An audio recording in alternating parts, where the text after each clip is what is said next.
And so the first thing I want to do, I mean, we're going to, we've got folks from Duke on the call, and they're going to be really doing a fair amount of the presenting, but I think we need to just introduce ourselves.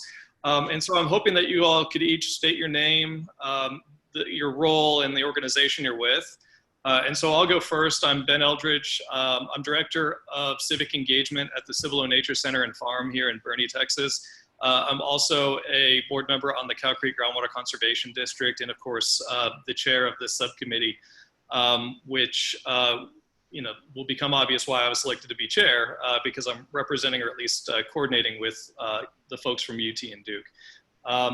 But why don't we pivot then to, why don't we have, Michael, would you like to introduce yourself?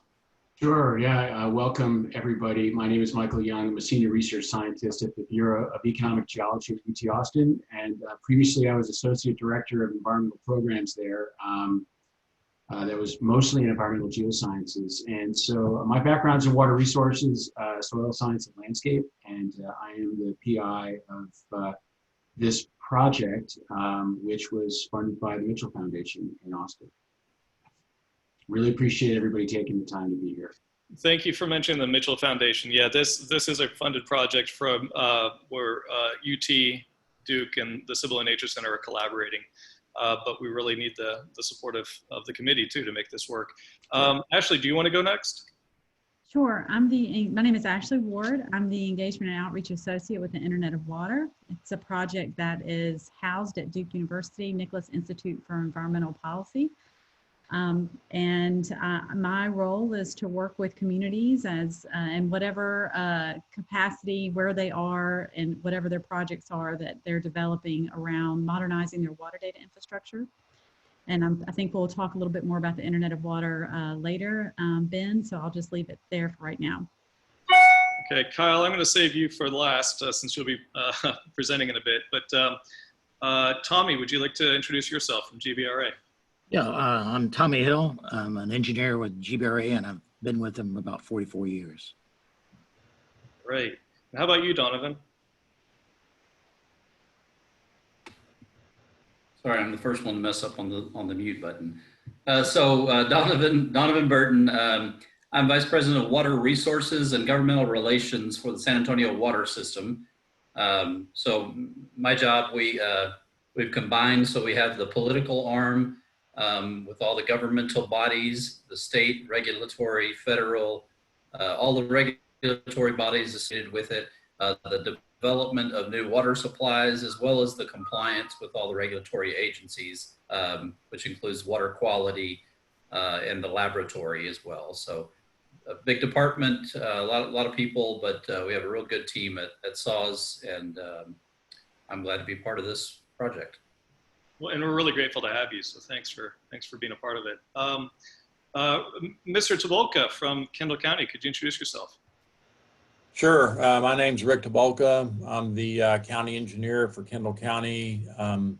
Really, the engineer's office, along with the development management office, deals with all the new development in Kendall County, which is subdivisions, private development. We manage the floodplain, we manage on-site sewage, and we manage dark skies, any other regulatory issues that new development coming into Kendall County could face. We're growing fast, lots of out-of-state plates around town lately, so we're staying very busy. For sure. How about Sam Hermite? Could you introduce yourself? Sure. My name is Sam Hermit, and I work with the Texas Water Development Board. I have an unbearable bureaucratic title that's not really worth repeating. But I work in water science and conservation at our agency, and my area has groundwater, surface water, conservation, innovative water technologies, flood science, community assistance. So it's really a grab bag of all of the scientific aspects of water data. We're non-regulatory, so we don't have that piece of things, but we do a lot in the water science space, and we produce a lot of data and we use a lot of data. I also sit on the advisory board for the Internet of Water, so I've had the pleasure of being engaged with the organization and the concept. from the beginning, and that's a real honor, and I'm glad to be able to continue to be engaged with that. And we also are funded by the Mitchell Foundation, and are working in collaboration with the Internet of Water to stand up a Texas water data hub. New Mexico has done it, California has something, and we want to do something similar but better here in Texas. And so in collaboration with Richard and John and Taylor and a person that we're going to be hiring through the Internet of Water, we're going to really start talking about what the design of that effort looks like. And in that process, we want to make sure that other efforts, to the extent possible, like this one, the municipal effort in Bernie and Kendall County, that we can make our work compatible so these things can sync up together. Another big effort in the state is the Texas Disaster Information System that's being developed out of A&M. So that's another system we want to make sure that we ensure compatibility with. So really excited to be part of the conversation and look forward to being along for the ride as you guys develop your tool, and hopefully we'll be able to make sure that the things that we can put together will work in tandem so that data really can be interoperable. And I'll hand it over to Richard. Why don't you go next? You bet. Yes, hi, my name is Richard Wade. I am the Deputy Executive Administrator at the Water Development Board, specifically the Tenris Division. If you're in the state of Texas and you do anything geographic, I'm hoping that you know about us and have used our information before. I serve as a State Geographic Information Officer as well. So, our primary role has been to provide data and standards for data, statewide information for the state and for the public. And we've been continually been doing that for since 1968, I think, and have been amassing a large collection of data that we continue to provide out to the public. And so I'm very excited to be working on this project, again, with Sam, John, and Taylor. And the way Sam always articulates it so much better than I do, and how she describes it. So I can't really add any more to that, but we're really excited to be working on the Texas Water Data Hub, and excited to work with you folks on helping us define what that looks like and what that is. So thank you. It's great to have you. Thank you. Who's next? Sam, who would you like to invite to speak? How about Taylor next, and then John? Okay. Then I did the mute thing. Hi, my name is Taylor Christian. I'm a water data scientist and coordinator. I work directly under Sam, but I work very closely with Sam and Richard on the Texas Water Data Hub. I am really kind of focused on the data piece of things. And I've been working on an internal to TWDB data inventory recently. And John? Yeah, my name's John Haney. I work underneath Richard Wade in Tenris, which is a division of the Water Board. I'm managing a group called the Information Services Group, and we build a lot of web applications, maintain those web applications, and yeah, so we're more on the technical side of things, but we will be directly involved in assisting with the Texas Water Data Hub. Well, this is great. Okay, well, that's everyone who's currently on the call. So the next person to introduce is Kyle Onda. Did I pronounce your name right? You gotta let me know. Yeah, that's even my own family it's Onda's fine. Got it. Right on. Well, Kyle, I guess we're gonna have you. You're gonna be telling us more about the data hub, but maybe you could tell us about how you found yourself in the position you're in and what you've done before, and just take it from there. And I was thinking I'd make you a host if you want to screen share or something. Yeah, that's probably good. If you can do that. Good, so yes, my name's Kyle Onda. My background is, I've seen most kinds of water data. I did my undergrad in environmental engineering, so mostly environmental fluid mechanics, and so big pipe and pump infrastructure type stuff. And then moved on into the public health world and more environmental health sciences and the water quality side, at least as far as human kind of uses of water.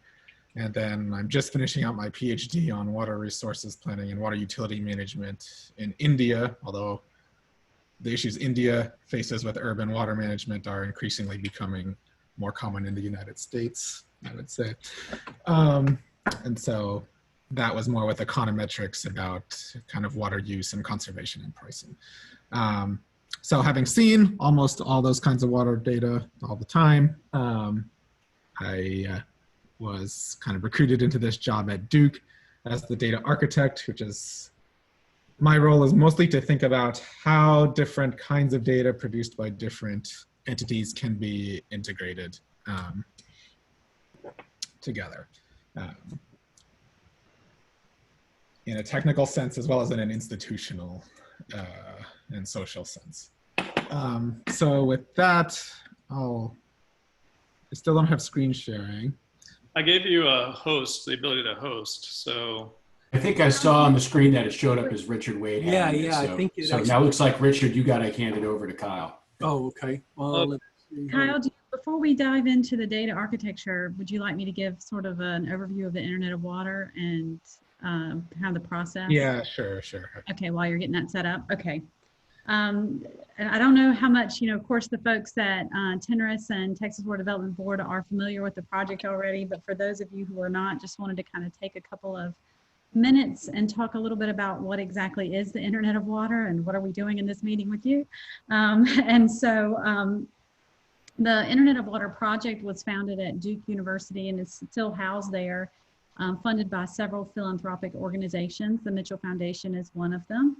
And our mission is to assist water data entities, sometimes at state, many times, in fact, at state agencies, but not always, as this case demonstrates, with modernizing their water data infrastructure.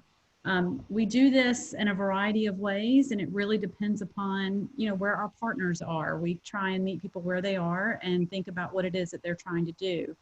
So in California, for example, where there is already a pretty robust data infrastructure that exists, we are working with the California state agencies on expanding their capacity, for example, with monitoring for harmful algal blooms. And so we're really looking more toward implementing demonstrations and use cases in California. In New Mexico, where there wasn't a data infrastructure that existed at the time, we worked with the New Mexico state agencies as they were working to fulfill the New Mexico Water Data Act, and actually consulting with them and helping them construct a New Mexico Water Data Hub as part of their overall water data initiative. In North Carolina, there is no statewide effort necessarily to build a state hub, but we're working with state agencies to build a water supply dashboard that ingests information from utilities as well as other types of information that impacts water supply. And so in Texas, as you know, we've been working with the Texas Water Development Board and TNRS on the Texas Water Data Hub project in an advisory capacity and supporting that effort as much as possible. And then for you and Bernie, this is a really wonderful opportunity for all of us, but for the Internet of Water in particular, because it is our first municipal data hub project. And so we're very excited about that. And as Sam indicated earlier, a really important part of what we're trying to do is supporting the overall Texas Water Data Hub, which means the work that's going on at the Texas Water Development Board, ensuring that work happening elsewhere in places such as Bernie can be easily integrated into what's going on statewide in Texas. And so we're honored and very excited to be part of that process. And for today, typically, I think one of the ways to think about our role in Bernie is there are kind of two sides of what's happening. One is the need to establish a data hub for the city of Bernie, a water data hub for the city of Bernie that would easily talk with, right, the statewide effort. But the other, and which, has been probably, as all of you know, is working with the broader water committee about what would be the products or the outcome of such a hub. And in some cases, for example, that might look like a dashboard, but it depends upon what that committee determines is what is the need for the community. And so we're actually doing both of these things at one time in Bernie. And so it's important to have sort of these initial conversations, one, to learn a little bit more about data integration, right? But the other is for us to also learn from all of you about your data practices, capacities, any information that we need from your end. How do you currently house and share your water data, for example? Those kinds of questions that will help us create something that is sustainable and usable for the city of Bernie and best fitting your needs. And so with that, I think I would just ask if anyone has any questions before we get started into the deep dive. Ben, is there anything else you think I need to address? I don't have any questions. I will highlight, though, that actually a number of the people that said they intended to attend this meeting actually haven't shown up, who might have some water data to offer. So I'm really glad I'm recording this. So I'll be sharing that with them to make sure that they're on the same page as we are. And then we'll just have to figure out how we're going to address questions they may have going forward. And so I've got just a couple thoughts as kind of being involved in this, and that is that, you know, there are many communities in the Hill Country, many smaller communities across the state of Texas, and our goal is to try and create a template through this project that could be used by communities all over the state. So this is really an opportunity, I think, for Bernie to be way out in front of other communities when dealing with their own water resources. So I think that's really a neat opportunity. So the second thing is that what I consider to be a very important part of the water data committee is to kind of help us to understand what are the different stakeholder groups and the goals of the group when it comes to the water information. So in other words, your mayor's office, the county engineer's office, the individual homeowner, the business person, they all may have different goals in when they go to a dashboard, they try to get data downloaded in a spreadsheet or whatever that may be. Or if I just want to see what is the situation in Bernie Lake, or what is the situation in the creeks that are flowing into or from the community.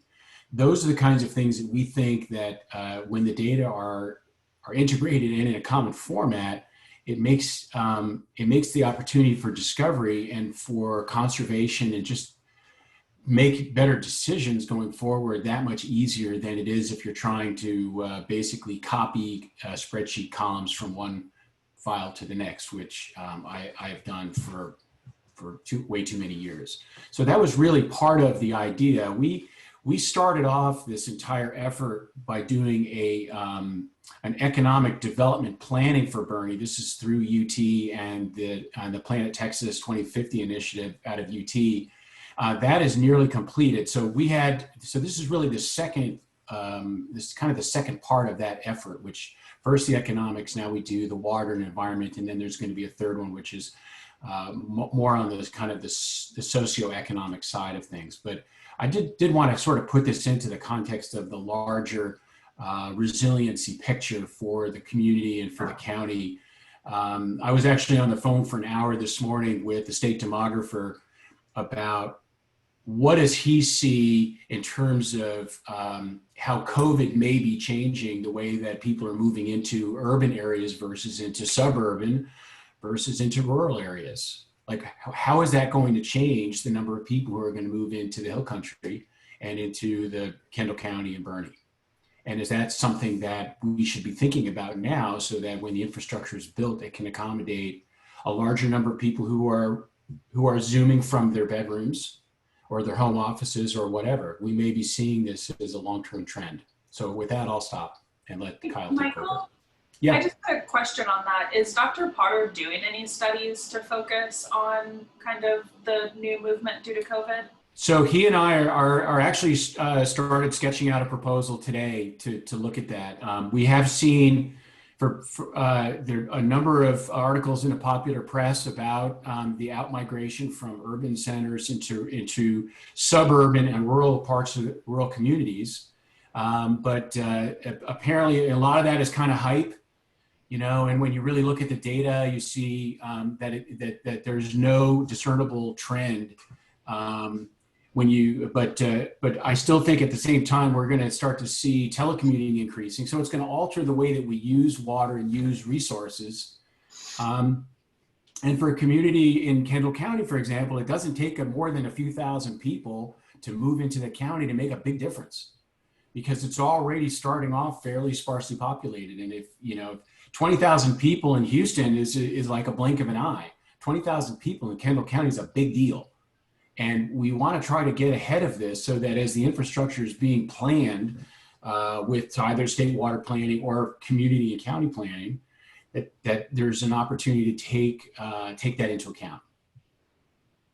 Well, and I'll piggyback on that, is that I would love for us, and maybe I'm getting ahead of us, this group anyways, but I'd like us to be able to assess our supply and the way the water is used in what I call near real time. I mean, there's no such thing as absolute real time, I don't think, with our data sets, but, you know, so that it's not just the water committee assessing this, you know, sort of one and done and assuming we figured it out going forward, but the decision makers in the community can constantly reassess, where are we with water? What sort of adjustments do we need to make to our strategy? And also figure out our drought triggers in a way that's I guess full spectrum in its assessment, instead of just groundwater, for example, which typically is one of the main drivers of our drought triggers. So we also have to look therefore at regional water supplies. GBRA is of course on the call because they are one of our main water suppliers. SAWS potentially could be one of our water suppliers and supplies water to a community that's in our region.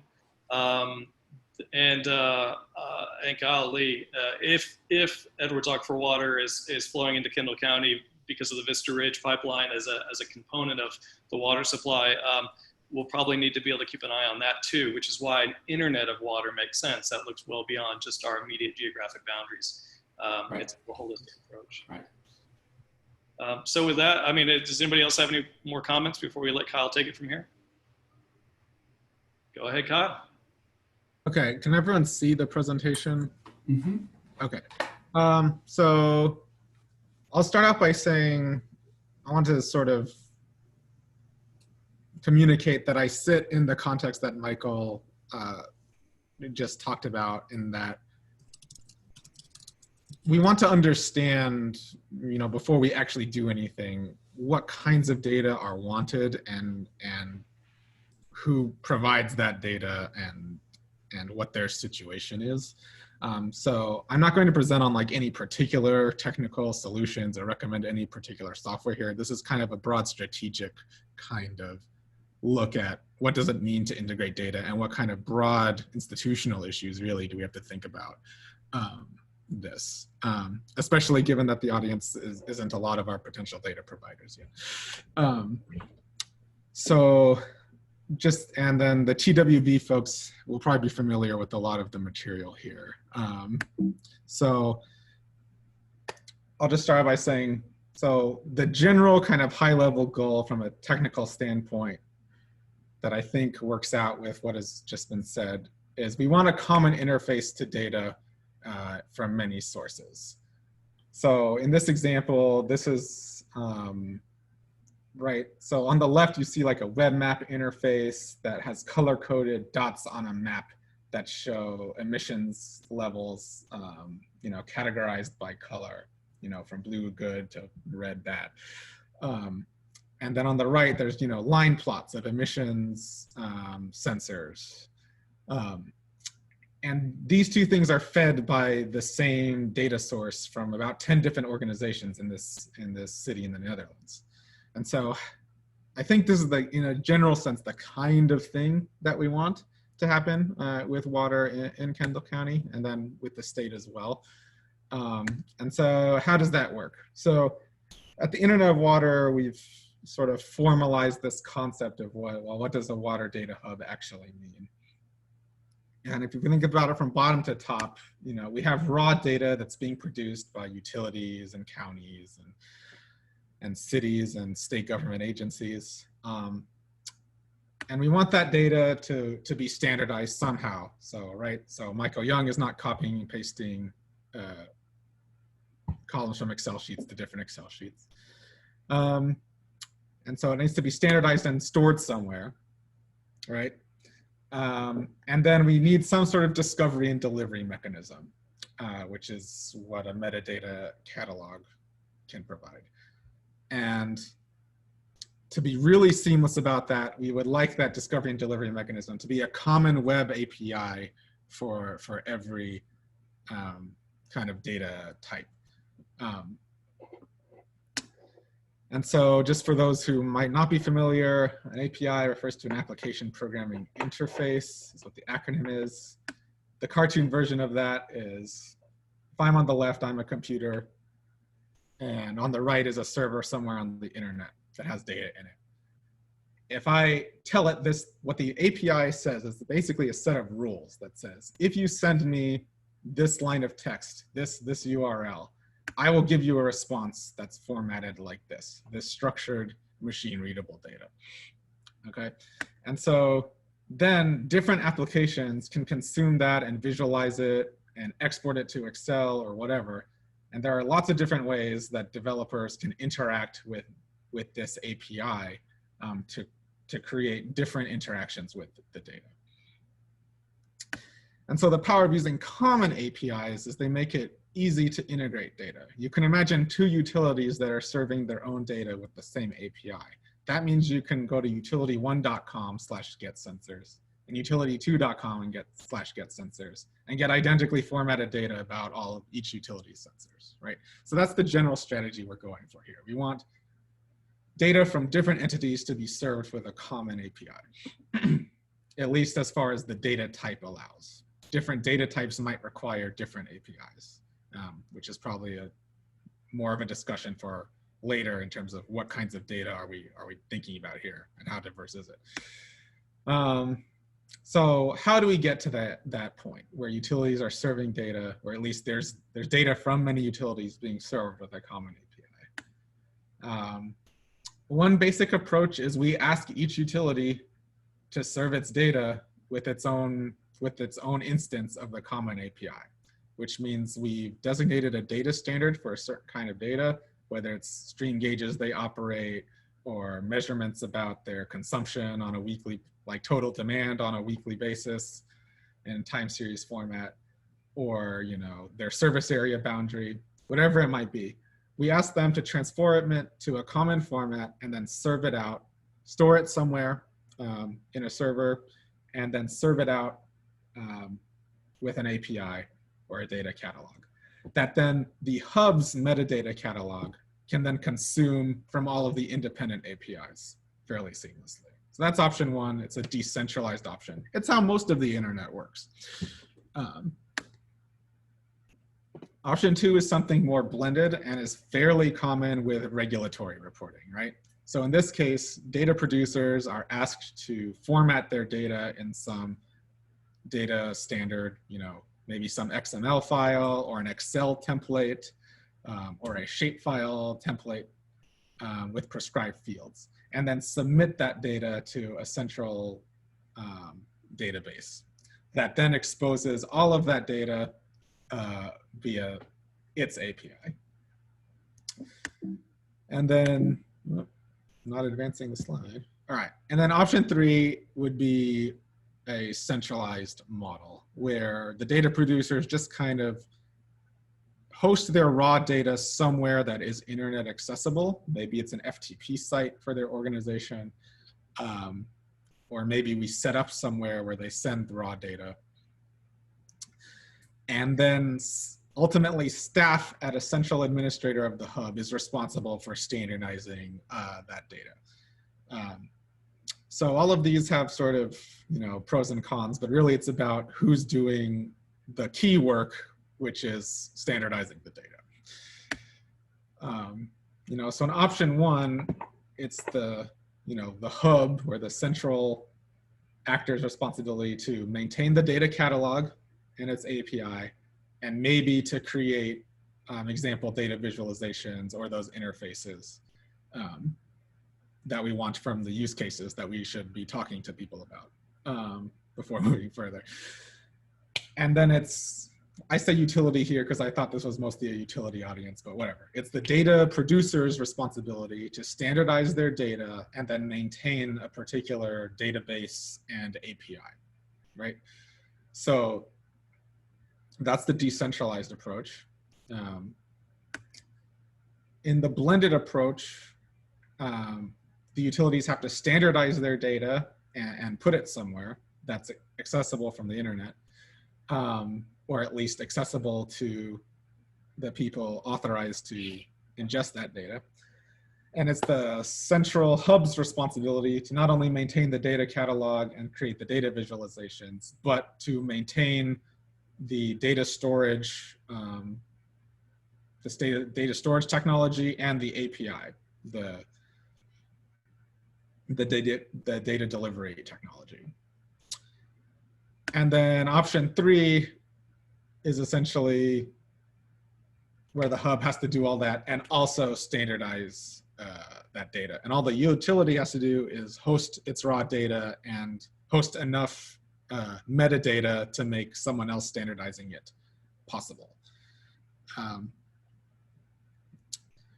And so if we think about how these are scaled in different ways, right? The problem with the decentralized approach is maybe individual utilities or individual data producers maybe don't have the capacity to maintain that kind of new IT.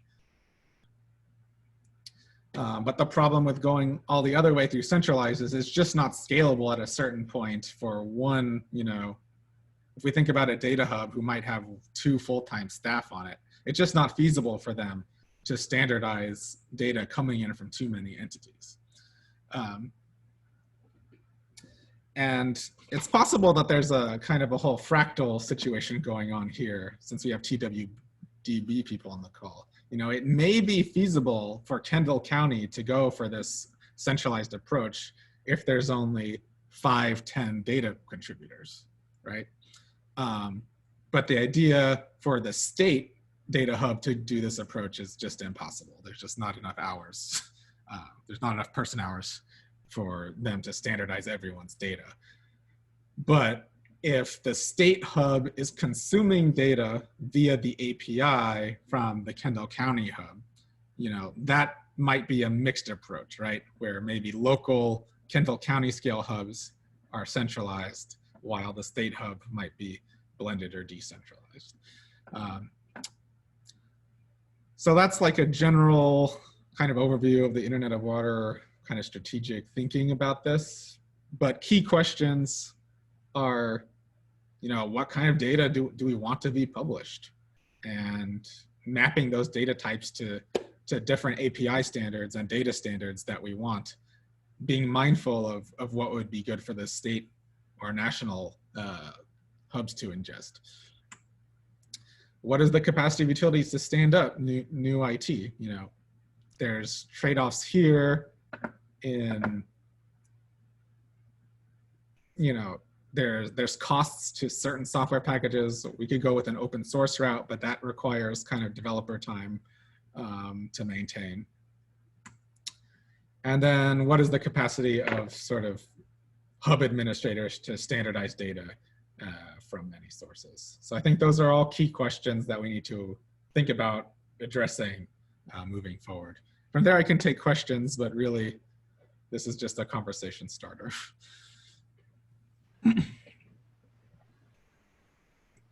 So what I'm hearing obviously is that probably the ideal scenario is everybody has a common format and is able to adopt that common format and feed the data to that centralized hub. Is that even reasonable for SAW on your end or GBRA on your end? And I've actually been texting with our director at Cow Creek as well. He's probably going to be joining us shortly, but is that even reasonable to think in those terms?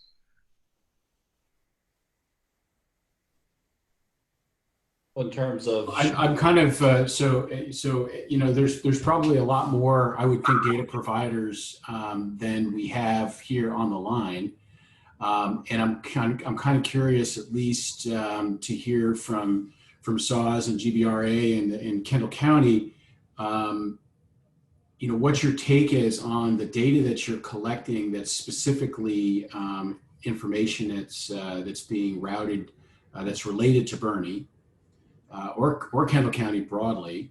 And so that'd be kind of question number one. Is it volumes? Is it temperature? Is it quality? Is it source? Is it rate?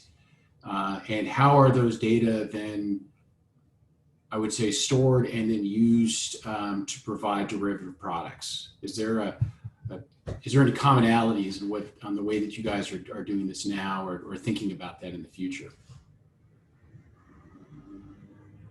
Well, this is Tommy with GBRA. You know, right now we provide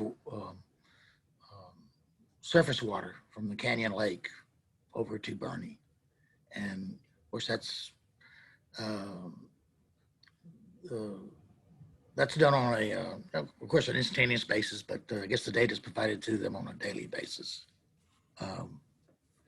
But it's I guess the only thing we provide to them, and it really. Well, I mean, you know, it's really just going into their tank. You know, we have a distribution network, and this is all our customers, and to where when their reservoir starts dropping and they need water, there's a valve that opens up automatically to allow that tank to refill, and then of course Bernie takes the water from that point, from that tank, that reservoir, concrete. Reservoir. So is that type of information you're asking for? Yeah, I am. So in other words, Tommy, when you're opening up the valve to fill up the tank, there's a gauge on that valve. That's correct. And that gauge is then providing data in what format? Is it something that there's a technician on site that basically measures that and then writes it into a form, or is it automated and the information is sent to your office?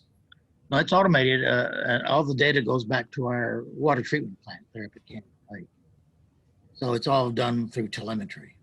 Okay. And so that I assume that would, if it's coming in from water treatment, then it would be volume, temperature, maybe TDS.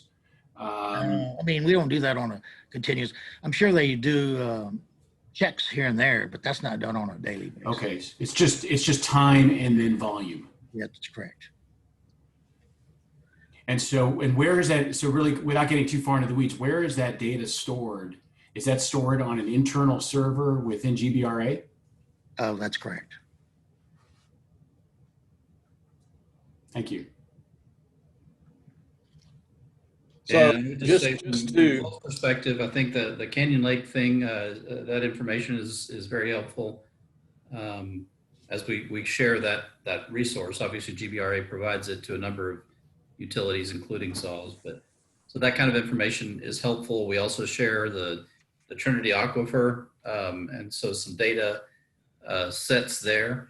It's a little bit different, and I'm sure this might be better through either the Cow Creek or the Trinity groundwater, the Trinity Glen Rose groundwater district in Bexar County, but just data sets of well data is helpful for us to be able to see what's happening to our Trinity supplies as well and what impact those are having on others. So certainly well data, and obviously to the extent the Edwards is of interest, obviously that would bring in the Edwards Aquifer Authority. I think there are a lot of other probably entities that would need to be a part of that discussion. You know, otherwise, in terms of data, and I don't know, just there are a lot of protocols involved in this, but just development. So development initiatives, developers coming in and applying for permits and those sorts of things. That primarily is going to go through the city of San Antonio, but also comes into SAWS. And so to the extent that there is an identified area or region where permits have been either requested or approved, or some level of information there, might be information that would be certainly helpful to both entities on a sort of a real-time basis and for planning. But I think from a planning standpoint, well levels and those are, and maybe data of use. We put on our website our production data, particularly from our Edwards wells. So there's certainly lots of different types of aquifer level data that would be important.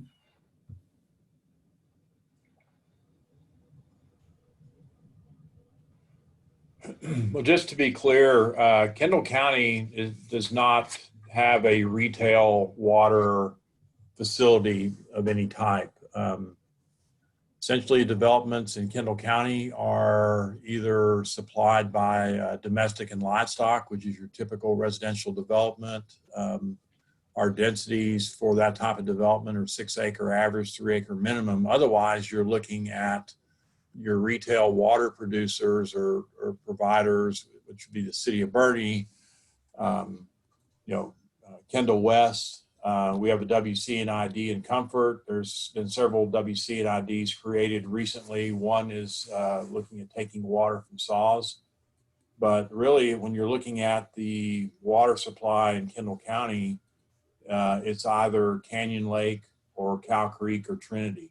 And the majority of the water that's being produced with wells, I would say, is unmetered and is domestic and livestock.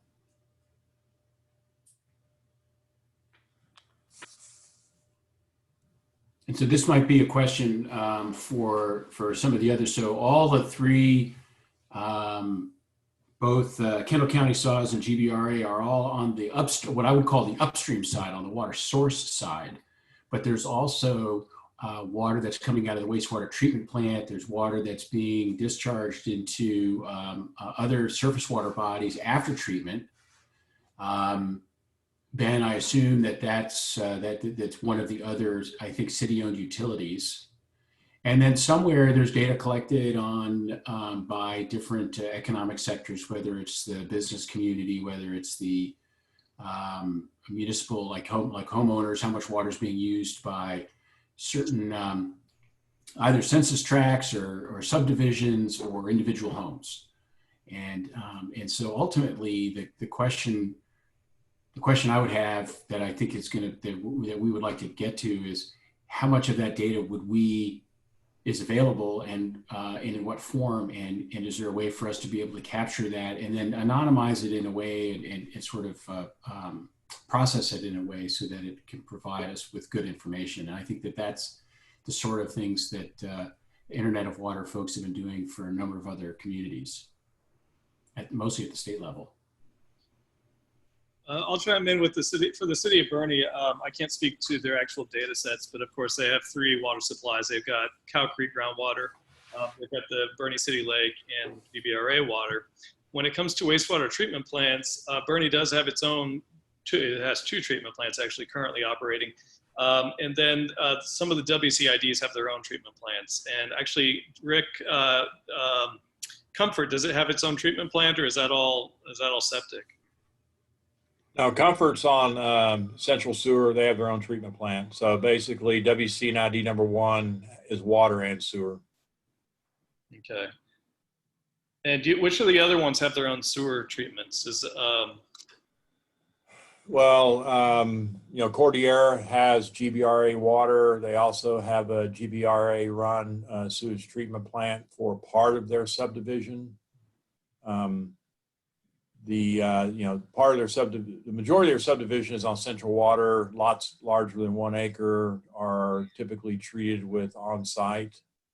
Going forward, we're looking at, there's a development on 46 East, which is looking at getting, we don't know exactly the source yet, but it could be, but anyway, it's possible. They originally set up a WC&ID. I don't know if they're going to go through with it. And then, of course, you've got the one development, Bernie Back, which is looking at using SAWS water and City of Bernie wastewater treatment. Okay. In addition, lastly, I guess I was forgetting about, because it's not WC&ID, we have a MUD that's out west of Bernie. That would be the old it's Laron Hills Mud, now Miralumas subdivision. They have currently 750 acre feet of water I was going to say contracted, but that's not correct. They have that much held. I think they're using around 125 acre feet a year currently, and their wastewater treatment plant will take the water back for irrigation in the subdivision. And they get GBRA water, isn't that correct? That is GBRA water, that's correct. All right. All right. Okay.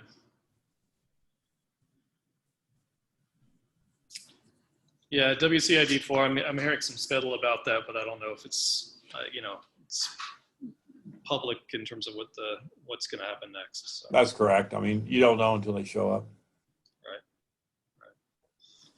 Right. And do you know anything about what's being discussed for that for wastewater treatment? Are they going to have their own plant, or are they going to somehow tie all the way back to Bernie? Do you know anything? This is, you're talking about out on 46? Yes, sir. 46 East, they're looking at lots that are 1 acre and larger, so they'll be able to use on site. So Rick, the data that these wastewater treatment plants or these, how are those data collected? Well, we're talking in the future because, you know, the only one that's operating right now is the MUD. So the MUD would have meters on every location. And I would think, you know, they also have a rate that they're accepting water from GBRA at their drop point. I guess that's on the east side of Bernie. So they're essentially paying for X number of acre feet to be dropped. It's transmitted through a jointly owned pipeline with Kendall West utility and delivered to the 46th location. Currently, you know, again, I think it would just be at GBRA, but more accurately, it would probably be through their meter data and, you know, whatever the records the MUD is keeping, you know, as far as their billing records. And so those records and the way that the water is being metered, those are mechanical meters. These are telemetered meters. Those are how do we, you know, ideally we would love to be able to include all of these sources and the way the water is transferred across the different entities. You know, not so much to disclose it, but just to basically collect it. How their meters work, I don't know. I have to assume that since it's a new subdivision, that there's some type of telemetry, i.e., you know, reporting versus somebody going out there and looking at it. But that being said, essentially what they're doing, and based on the plat agreements, is as they bring on more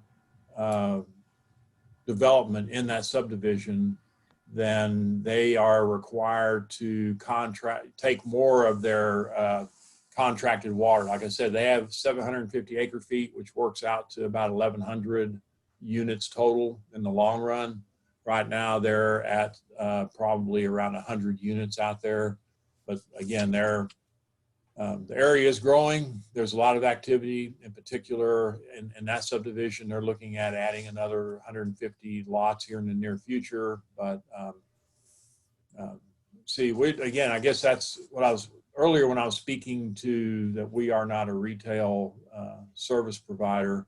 We really don't, right now, we don't get any of that information, with the exception of, we just want to make sure that they're not using groundwater, so that they're actually taking GBRA water at the rate required to supply their development.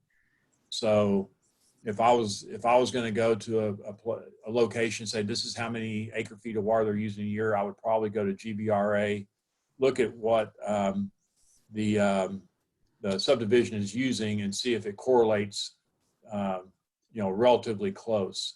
My understanding is their agreement with their over committing on water from GBRA to assure that they can, you know, they can stand up and say, we're not using groundwater for this subdivision. So even if they're only using 100 acre feet a year and they're paying for 125, my understanding is they have an agreement with Kendall West, where that water they sell it back to Kendall West for use in other places in their system.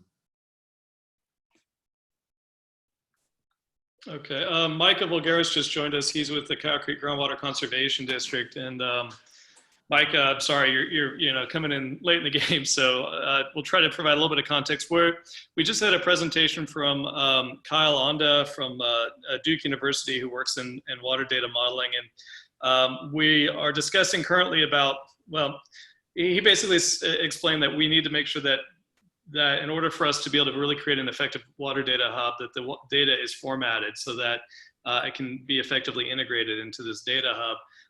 And we haven't really delved into the feasibility of that piece of the equation. Right now, we're really just talking about, well, what are the water data sources that each entity could possibly provide? And just trying to get kind of a broad understanding of how water is moving in this region. Could you fill us in a bit on what sort of water data can be provided by a Cow Creek Groundwater Conservation District? Yeah, I mean, we have, can y'all hear me good? All right. I mean, we do a lot of water level data on the Middle Trinity. I mean, that's really our bread and butter out here. So we get 2 readings a month on all of our wells that we manually check. And then we get 1 reading every hour on 10 of our monitor wells. So we have about 40 monitor wells. 12 monitor wells are real time, get hourly data, and then about 28 or 30 of them are still checked manually twice a month. So, I mean, we have all that data.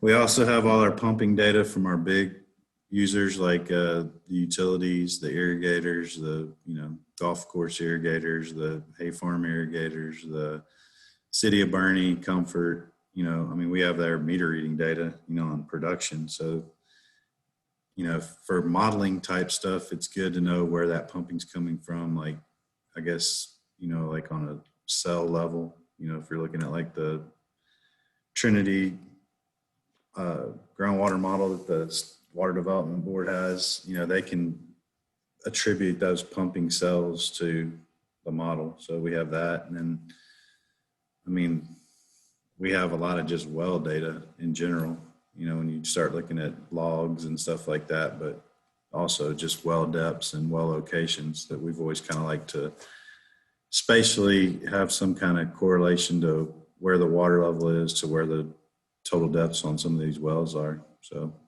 that's something that we have that we don't use, I guess.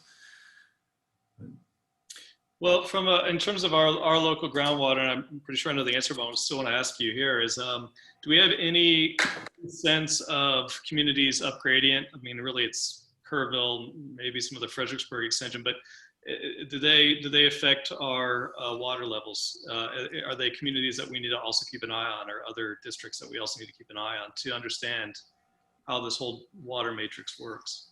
Yeah, and I think more so for us, we probably would need to look south and look at what Trinity Glenrose is doing. Just that's down dip from us. I would be more concerned with them, pumping regionally than with, say, Kerrville. Kerrville's looking at deeper stuff now, looking at Ellenberger, Fredericksburg. Really regionally, my concern would be northern Barrett County before, say Kerrville or Center Point or something like that. But. And so, Mike, I don't know if I pronounced your name correctly. How are the data stored at the Cow Creek? Our meter readings are in an Access database, and also stored just digitally as originally as a scanned document, and then it goes into an Excel spreadsheet. Then it also goes into an Access database, and the same with our well levels. They're just in an Excel spreadsheet, basically.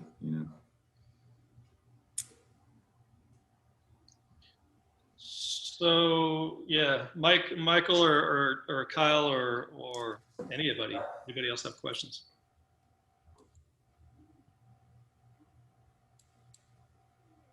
Ashley, anybody?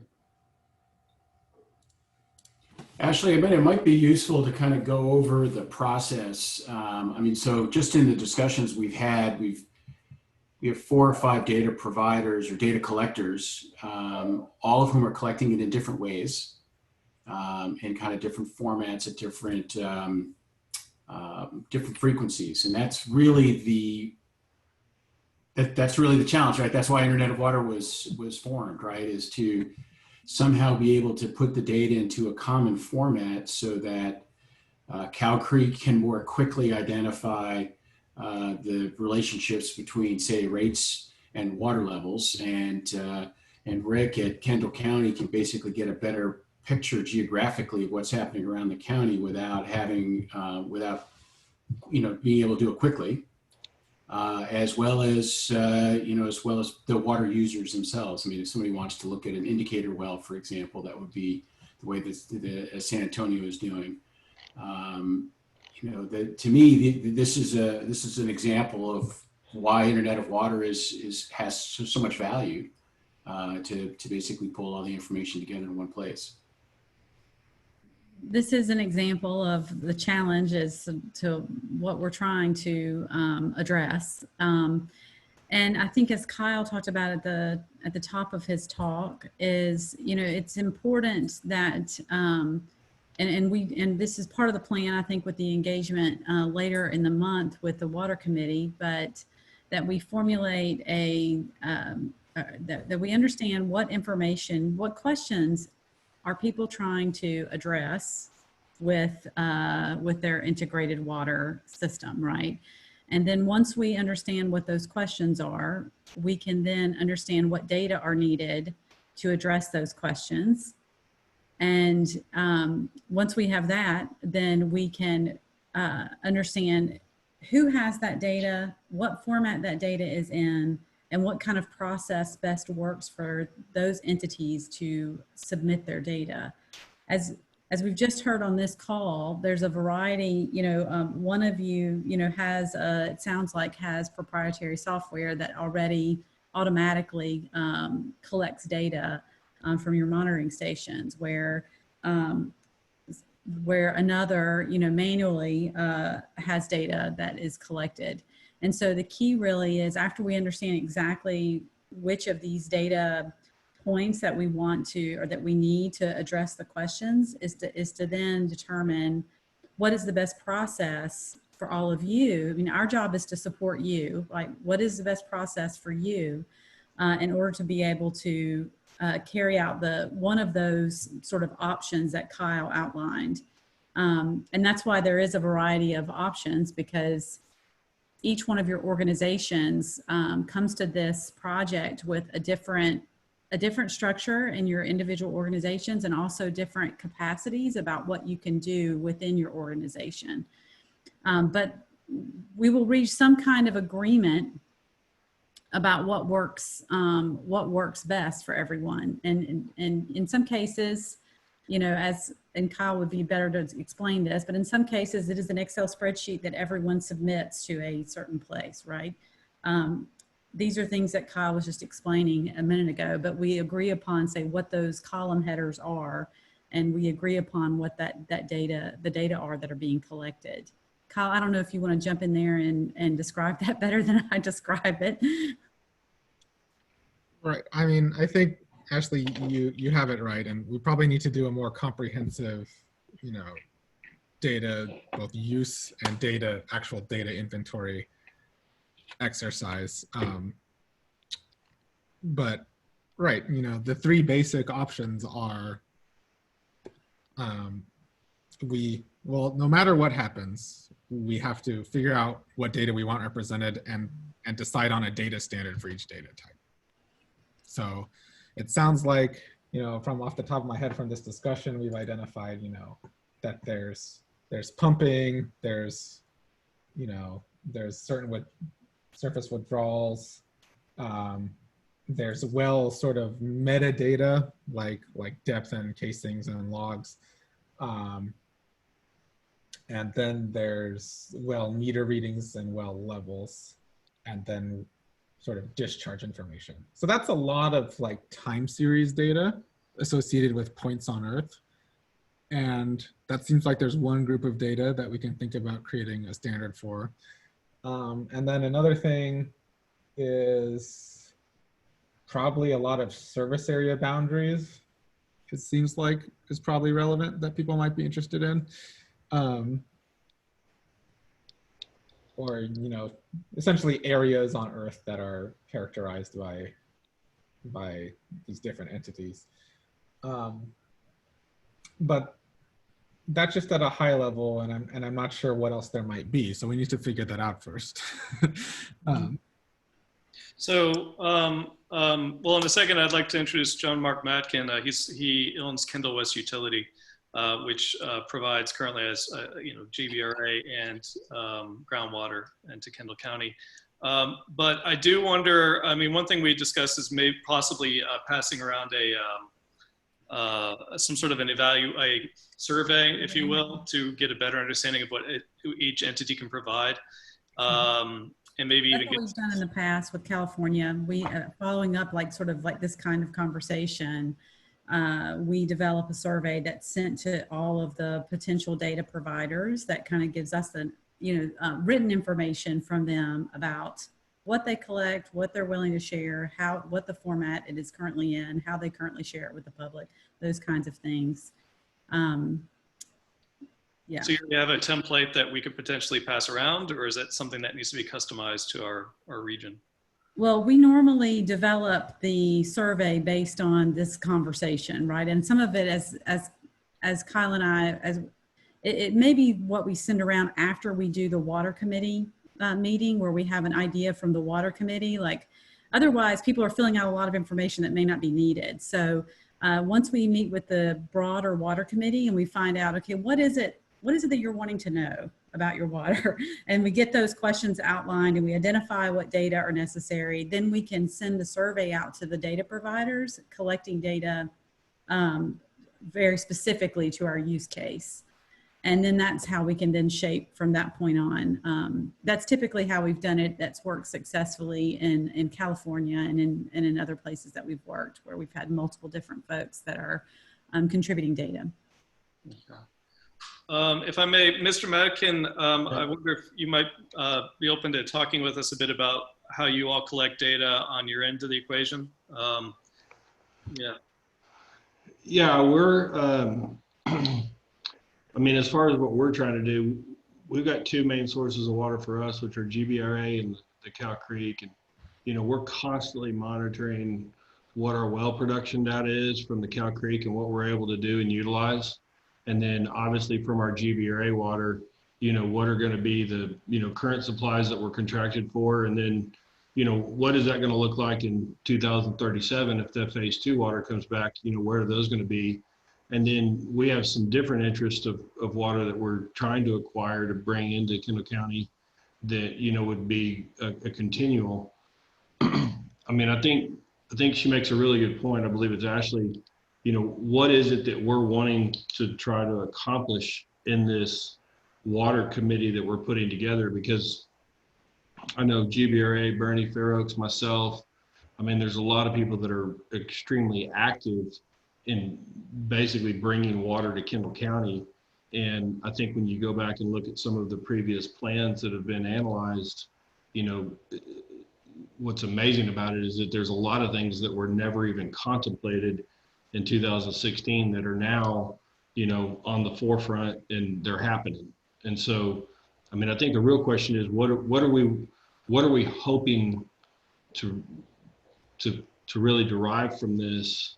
And if it's a matter of what sources are available and where are those sources at, or is it really sort of a vetting of the current water purveyors in Kendall County? Do they have a solid plan for the future? I mean, that's really what it boils down to. And those plans evolve from a demand standpoint quite rapidly. Okay. So John, so just in listening to what you were saying, it seems, really the goal of this phase is to identify those questions, that you just mentioned. Yeah. to say, okay, look, 5 years ago, there were things, there were conditions today that were completely unanticipated. And so rather than waiting and being reactive toward things that are changing, by having the data in front of you and available in a variety of formats, so that you can make you can see a much broader and comprehensive picture, so that it's not you're not waking up on a Monday morning to a surprise. And so there is an ability to plan a little bit better by having the information available for not only for the purveyors, but also for the users, so that the planning process is a little bit less chaotic. Let's put it that way. Yeah. I mean, I know for ourselves, I mean, I've got basically I've got a 5-county map that I continually evaluate service territories, regions, areas, where, before it wasn't a projected use, and then all of a sudden, 200 acres was under contract and you're getting a request for 800 EDUs. Those are the kind of things that pop out. So I think if we're going to do an effective analysis at this point in time, each entity needs to look at, where their future service territories are, and really do a good assessment of truly what is the demand potential within those areas. Right. And what we're trying to do here is say, all right, what's the pathway to doing that analysis? And that is to having the data essentially warehoused, formatted, and available in a particular way that helps you all answer that question. Yeah. Yeah. And just from Saul's perspective, as we do our planning, and really we're focused on Bernie sort of doing some planning for themselves as well. Obviously, weather trends and very specific meters across very specific areas would be important. And I don't know if that's already something that's embedded into the program. I think, Michael, you talked a little bit about Dr. Potter and the demographic shifts. I think those are hugely important things that we look at constantly, and the movement, where people are moving, which is exactly what John Mark is talking about. And I don't know if this is probably more for Bernie specific rather than a larger distribution, but your own production values. And so where your production, either wells or plants are, what are they producing? How are they producing it? What are kind of those trends over time? And so, like I said, that's probably more of an internal, Bernie specific and entity specific, but to the extent that you can consolidate some of that data into either annual production or something, to kind of get a sense. And really what I'm trying to drive to is a firm yield. Obviously, when you're planning, you got to figure out what your firm yield is, not what your overall book supply is. And so I think it's driving down on what the actual yield is, and those are going to be highly relatable to the temperature and weather conditions as well. So one thing I know with both with John and Donovan, is it Donovan? I'm sorry, is it seems like, and this is a really important distinction for us to think about, which is who is the audience for what we're doing. And it sounds like from what you're saying, the audience for this are going to be for planning decisions. So these are going to be decision makers. This is not necessarily a tool for the general public to use to understand questions such as, who supplies my water, those kinds of questions at a general, or is that not true? Is there also a general public? And this may be a better question for the broader water committee, but these are the kinds of things we have to define as we move forward, because we want to make sure that whatever it is, whatever the product is the outcome of whatever the hub is that it's actually going to address the audience that you're after. And an audience of decision makers for planning purposes has a different set of questions and engages with information differently than a general public. And well, so I think we need to clarify that for sure. I think that needs to be clarified, because you are correct. I mean, I deal with it. I know y'all do too, but Kendall West, we got accused yesterday of digging into one of our own lines in an existing subdivision in Ranger Creek, and there's not a crew within 2 miles of it. And then Facebook, the general public just doesn't even understand what's going on, you know? So I think developing and say, is this a planning tool for the people that are in charge, or is this need to be public information for everybody? And is that 2 different sets of documents? I think that's very important to try to figure out. The important distinction there is actually what you just said, John, which is there are lots of entities that are willing to perhaps share data with each other, but not the general public. Correct. So we have to make sure, and think about what it is we're trying to develop and how that information, open data doesn't necessarily mean available to the general public. It means, open for whoever you want to see it, to be able to see it. And so that's a question that should be at the top of our agenda when we meet with the water committee. And as we work through this process to figure out first, who is our audience? What are the questions that audience wants answered? What is the data needed to answer those questions? And then we can figure out the data architecture that would underlie that. Well, and I would also just kind of point out, yes, I agree with everything you just said. But even for water planners, one of the biggest things that they can do is create that relationship with their customer. And so to the extent we can, have 2 separate formats, almost 2 separate platforms, one for the decision and policy makers, but as well a format for the utility to engage with the public, it creates an atmosphere where the 2 work symbiotically, and that creates, conservation messages, that creates more supply for the utility. So they do go hand in hand, and I see the need for, or the desire for, 2 different platforms, one for the decision makers and one for that relationship between the utility and the public, primarily for engagement and conservation methods. And it's really important, as John was saying too, one of the things in North Carolina that we've talked about, because there is a component in that dashboard that they want to inform the public better, but with things like hover over boxes that define terms and define metrics so that a public who is reading it is informed about what it is that they're reading, and they understand what this means or why this reading doesn't exist in this place. Those kinds of educational components of a public dashboard are really important, that are not needed necessarily in something that is directed toward decision makers who of course would already understand those things.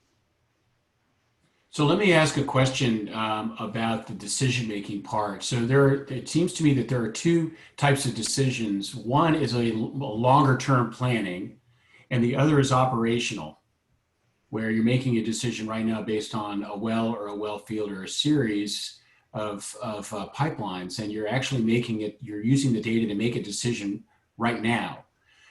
At least in my mind, and I really haven't thought this through very long, it seems that the Internet of Water is a better tool for the long-term planning and for the providing the data to people for information and educational purposes for a variety of different stakeholders, as opposed to GBRA or SAWS, basically managing your operations with data that you're storing and managing internally. So for the folks at Duke, have you guys used IOW for the operational decision making within the utilities, or is it more about sort of community education and awareness and engagement? So, okay. Yeah, I would say to the extent that operational decision making depends on data coming from sources outside of that organization, we do see ourselves as addressing that issue. Right, we are not recommending utilities adopt certain SCADA systems, right? That's not what we're about. But we do have opinions that it's good for utilities to make data that might be coming out of those SCADA systems available in certain ways with certain interfaces, so that they can provide those interfaces to, organizations that need to know that for their operational decision making. If that makes sense. That does get into drought planning, at least from because obviously saw as you guys make, those calls for your own internal information. But I don't know that.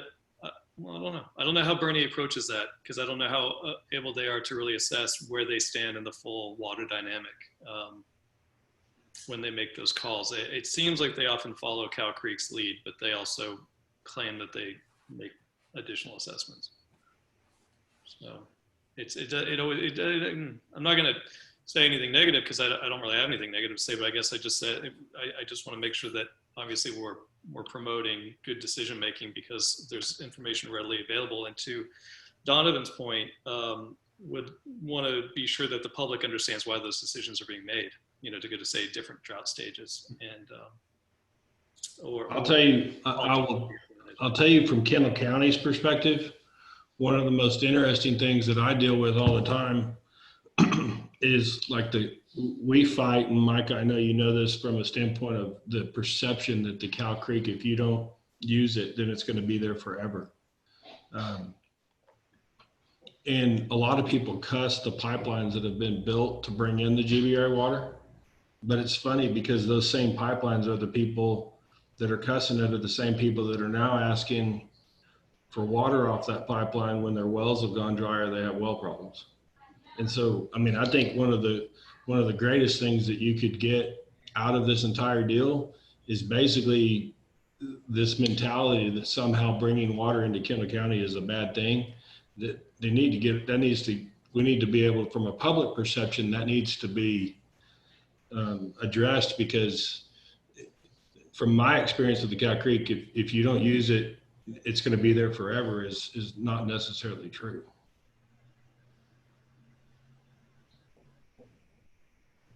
I understand your point.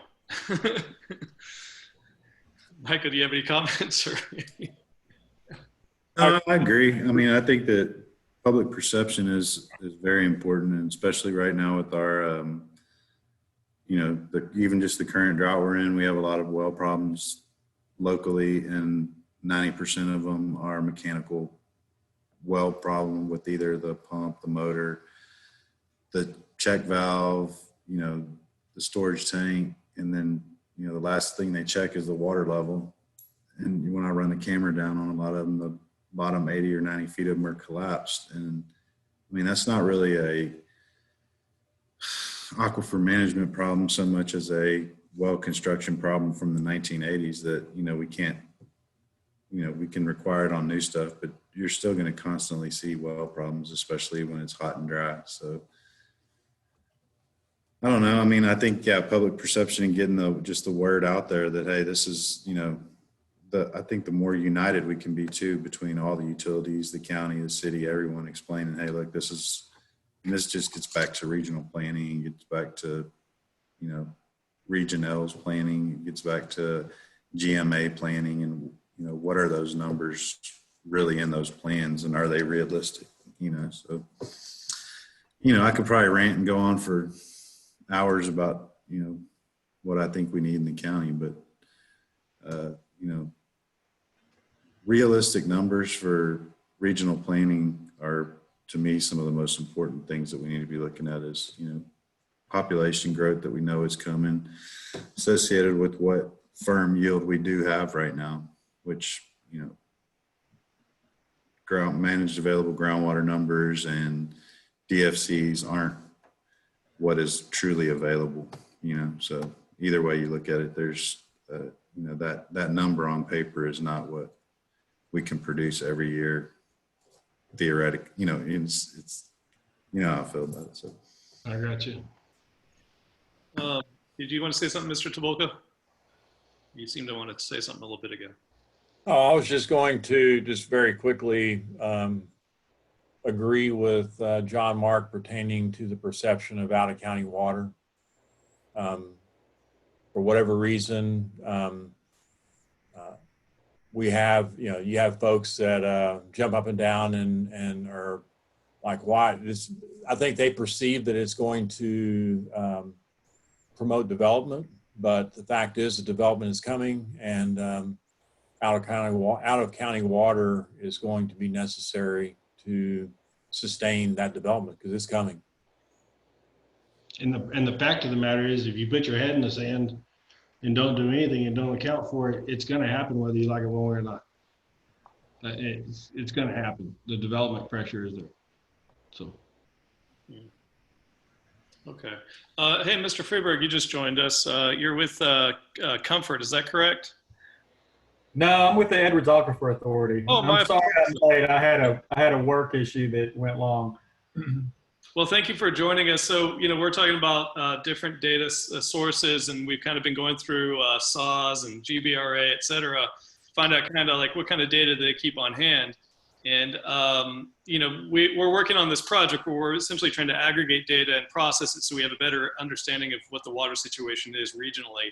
And obviously, even though Edwards Aquifer is supplying, I guess, essentially Bexar County in this case, guessing, and maybe I'm making a wrong assumption, there is a potential of it supplying Kendall County's uses as well, not just in a blended sense, but in a more deliberate sense. And so we're just trying to make sure we have a sense of, what data is available, what data is being tracked, and therefore could be potentially shareable with shareable with this data hub. Do you have anything you could share with us about how you guys, what kind of data you guys tend to monitor? Well, we have, from our perspective, we have as whatever you'd like to know about the Edwards uses. I mean, we feel like we've got a pretty open book from a permitting perspective. We get annual use reports from every permit on a year-to-year basis, and can compare that to the authorized amount versus the actual pumped amount and what that delta is on a year-to-year basis. And you can see what water, I guess, from lack of a better term, availability there is on a year-to-year basis under our permitting scheme, depending on drought conditions. We've never met our permit max from an actual use standpoint. So if you're really looking at it from a county by county perspective, we cover 8 counties. You can see where the water was pumped, how much of the water was pumped, recharge going in, spring flow going out. We try to keep all that data as electronically available as possible, but we also issue scientific data reports, fact sheets on a yearly basis. They normally come out later in the year because it takes us a while to tally up the annual use reports that come in. Some come in from, like, for example, SAWS. Their use reports are fairly quick. Some of the other ones that are done by hand come in a little late, but by somewhere between March and May of every year, we should have the previous year's data set complete and published. We're happy to share anything we have with anybody that wants to see it. Do you ever provide that more frequently than annually? I mean, is that data available at least in some form that could be shared with a water hub more frequently? We don't have real-time data in most cases. Some of the municipalities, some of the industrial users may have real-time data on their own. We don't require them to submit it to us. We do have a network that we're growing that's, we call it our automatic meter reading program. We own, under statute, we have to own and maintain all of our agricultural users' meters. And so there's a subset of those that we've started out as a voluntary program that are real time and communicate with the Edwards. That's only about, at current rate, we have about 85 meters on that program of our ag users. And so, yes, we have some data that we can share more frequently, but if you want a true data set, you pretty much have to wait on a year-to-year basis. Interesting. Okay. Our recharge numbers, we have some numbers that come in that we could give out more readily, but we also rely heavily on USGS to put together the actual official recharge reports, and those come out yearly as well. Oh, interesting. Okay. All right. Well, thank you for that. We're kind of coming to the end of the scheduled time for the call, so I was going to ask Ashley if you could fill us in on kind of what the next steps might look like, and what you might need from us to assist with that, et cetera. Okay. Well, I think this has been very informative. I've taken pages of notes. And so I think after we have the meeting with the water committee and we get information from the overall water committee, I think what would be helpful is We can generate a survey that will go out to all of you that will prompt you to help us just to collect information that we couldn't write everything down, but basically that information would be a lot of what we talked about today, the type of data you collect, how you store it, if you share it, what you share, the frequency that data is collected, those kinds of questions. But then we usually include other questions, that come out of that general meeting, having you all help us identify, the audience that we talked about, for example. We'll then also have a better idea of what it is that people are trying to accomplish with the end product. So that's a starting point for us as to what data we can start to ingest first. It may be that, down the road that you all decide that you want to include additional data, that doesn't necessarily address this moment with the what the water committee identifies. But once we have this infrastructure in place, adding new data to it is not that complicated anymore, right? And so it's better for us to, we can target this initially building out this municipal data hub around what the identified needs and questions are. And that might be a good place to start. And then, so for me, what it sounds like we need to do is we'll have a similar conversation, but more focused on what the end product will look like with the water committee.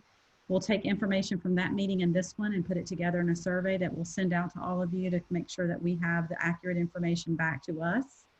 And then, we can circle back up with Michael, you, Ben, just to share the results of that information. A lot of times, what we've done in the past is we have another meeting and we share that information and our recommendations with the committees about this is what you said you wanted. This is what it would take to do what you said. And a lot of times there's an iterative process there where people are like, oh, we didn't realize that it requires this. So maybe we're going to change that question slightly. That kind of back and forth a little bit, but that can happen in one additional meeting or two additional meetings. It really depends on how many questions people have. And that's kind of the process. So in a way, what I'm hearing is that, you want to talk to the full committee and sort of get them to be part of this as well. And then we can start to generate those questions and then circle back to confirm that those are the right questions from our, collectively. Yeah. Is that fair to say? And then there is, I spoke with the mayor Monday evening, and he is definitely seeing that some of the citizens are asking for greater transparency. So there may be some citizen feedback component to this as well, because we do have to keep in mind that ultimately this committee is formed by the city municipality, the government, to provide the citizens with a better outcome. And so they may want to have some feedback. I wouldn't predict a lot of feedback, but there may be a few. Yeah, and there could be, I've seen circumstances where a more simplified version, a visualization for the public is created that fosters sort of more trust in the public. They can look at it anytime they want and look at the data that has been identified as acceptable to share with the public. And then there's something that's more for decision makers to use that, is going to have a different interface to it. It's for people who are professionals and experts in that area. So it's, a completely different way of sharing information, but it could be that we can serve both things, right? Helping that transparency issue and build community trust and also supporting decision making. Excellent. Anything else from Kyle or from Michael or from really anybody, but anybody? I did just want to mention that Vianney Rueda is a master's student at UT. She's came on the line. So I think she had class beforehand, and she's I think Vianney is in El Paso, so she's also not able to do these classes in person, unfortunately. But she will also be helping quite a bit on this, as well as some of the kind of conceptual modeling of water movement through the city of Boerne. As the data is being collected, and it may actually be really quite interesting for you all to look at the systems dynamic models that she'll be putting together for her thesis. Very cool. Kyle, do you have something? Yeah, I'll just reiterate the point that where the rubber meets the road from where I sit is usually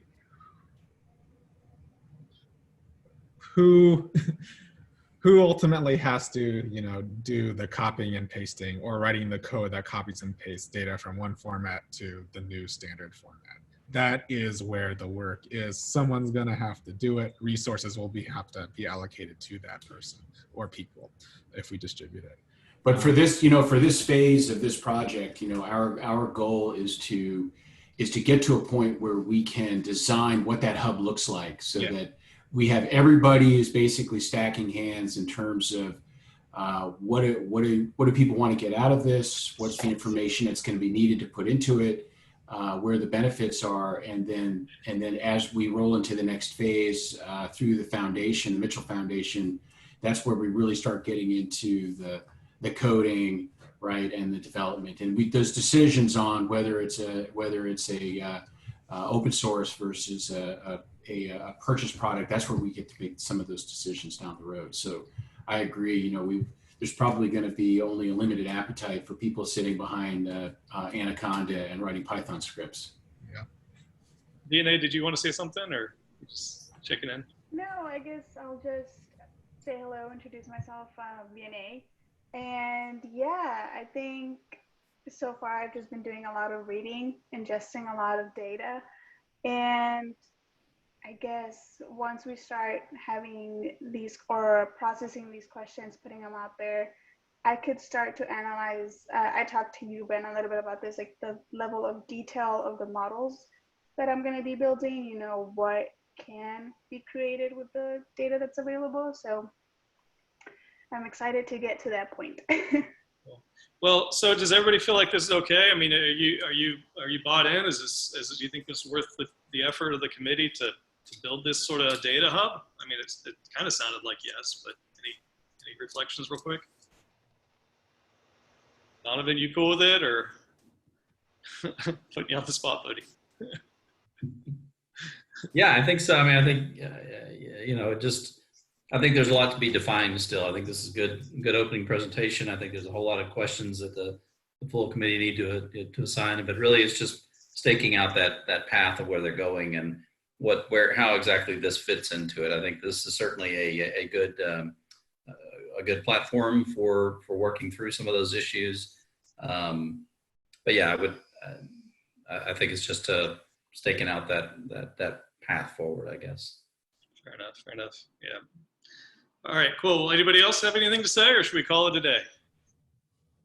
Let's call it a day. Thank you all so much for joining us, and I'll be in touch about future meetings, obviously, and I think we might want to just hold off on another water data committee meeting until after our full committee, so that we can get clear on the questions that we're going to be asking, and therefore the data that we really want to target or target's probably the wrong word, but we really want to plan to receive for this data hub. All right. Well, thank you very much. Really appreciate everybody's time, and thanks for participating.